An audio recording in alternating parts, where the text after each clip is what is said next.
Hi folks, this is Danny at Bradley James Classics, and today's modern classic is a Vauxhall Cavalier Mark II from the 1980s, early 80s, and this is a really great example of a rolling restoration really. I mean, the car has MOT, and at the MOT to September 2018.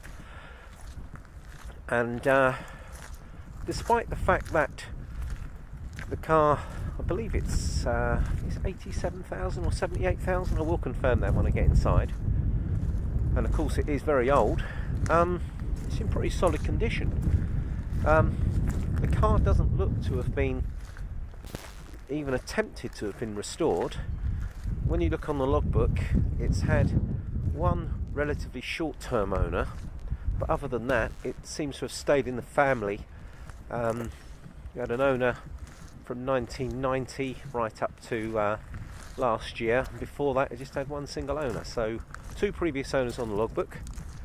And as you can see from the walk-around video, she is pretty presentable as is. For those who like driving cars with, you know, an expected amount of wear and tear, you would drive it as is, but if you wanted to restore it, you've got an absolutely fabulous base to do so.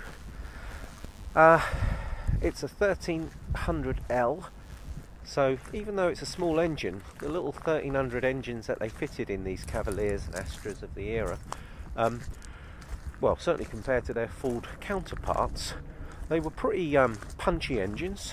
They always went well, and this one's no exception. It starts first time, and it just goes well.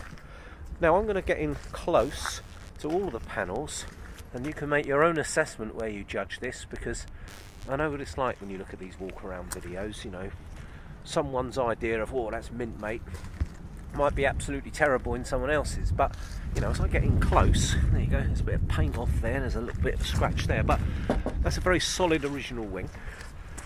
Now that door and the sill in good shape, a little bit scabby right down there, but again, it's a bit of surface rust. There's no holes here, and again, as you get into that arch, there's a, well, sort of honest bit of rust, as honest as rust can be.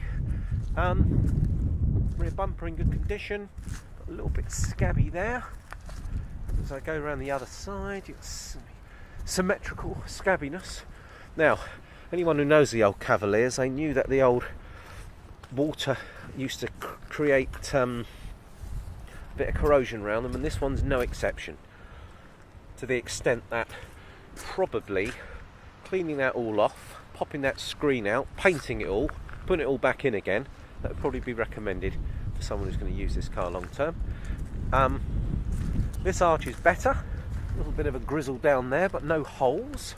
As I look through the bottom of the doors, again, signs of a bit of surface rust, but and there's a few dents in this wing. That looks like probably someone's opened